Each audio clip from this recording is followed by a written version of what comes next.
Je suis un explorateur de la vie, du monde intérieur qui m'a conduit à la psychiatrie, du monde extérieur qui m'a conduit à l'aventure aéronautique.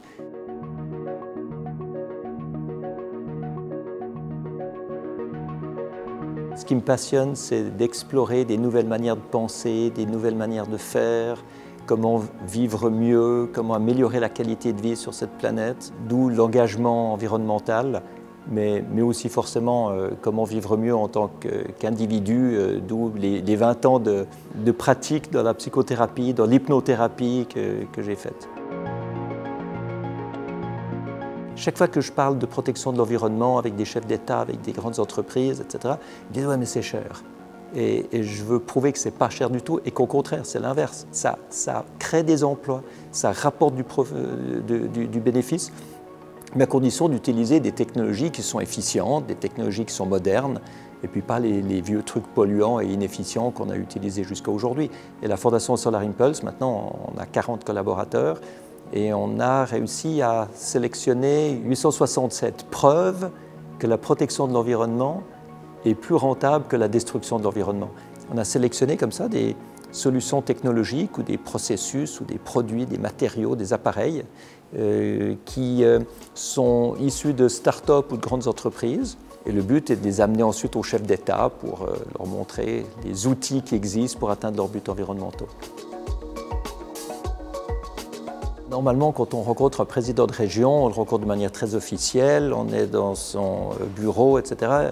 Dans ce cas-là, je l'ai rencontré sur le terrain d'aviation de Chamblay, avec toutes les montgolfières de Philippe Buron-Pilatte qui décollaient. Il y avait 450 ballons qui partaient en même temps. Et Philippe Buron-Pilatte qui a dit à l'un et à l'autre, vous allez voir, vous allez bien vous entendre. Et c'était vrai. Quelques semaines après, on commençait à étudier comment collaborer. Et c'est amusant parce que ce n'est pas un partenariat qui est venu d'une amitié, c'est une amitié qui s'est créée à travers notre partenariat. On fête en ce moment les 5 ans des accords de Paris. Et qu'est-ce qu'on voit avec les accords de Paris? C'est que 5 ans plus tard, le consensus international n'a pas été atteint. Et ça a créé beaucoup de frustration. Et l'avantage de cette frustration, c'est que ça a poussé des régions et des entreprises privées à agir, à se dire on ne va pas attendre que ce soit fait au niveau international, on va commencer tout de suite. La région Grand Est est un de ces exemples. Pour la Fondation Solar Impulse, c'est extraordinaire parce que c'est un terrain où on est concrètement au contact des startups, au contact des utilisateurs, au contact des élus. Tout ça, c'est issu du Grand Est, c'est labellisé par la Fondation Solar Impulse et c'est montré au reste du monde. Et puis, les solutions qu'on sélectionne dans le reste du monde, on les amène ici dans le Grand Est pour voir lesquelles peuvent être utilisées. Donc c'est un partenariat magnifique parce qu'il est totalement concret. On n'est pas dans la parole, on est dans l'action. Cette pandémie crée beaucoup de souffrances, beaucoup de pertes d'emplois, d'entreprises qui font faillite, de décès, de maladies, et c'est dramatique sur le plan humain. Mais il faut voir qu'on arrive là parce qu'on vient d'un monde qui était inefficient, qui était polluant, qui était inéquitable, qui était fragile et qui par conséquent devenait dangereux. Le Covid, aujourd'hui, a démoli le monde d'avant. Par conséquent, il n'y a plus besoin de démolir ce qui ne marchait pas.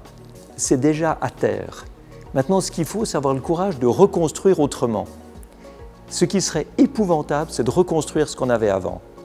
Parce que ça veut dire que toute la souffrance de cette crise n'aurait servi à rien du tout. Et on peut ressortir de la crise beaucoup plus propre, beaucoup plus efficient, avec beaucoup plus d'emplois que ce qu'on avait au début.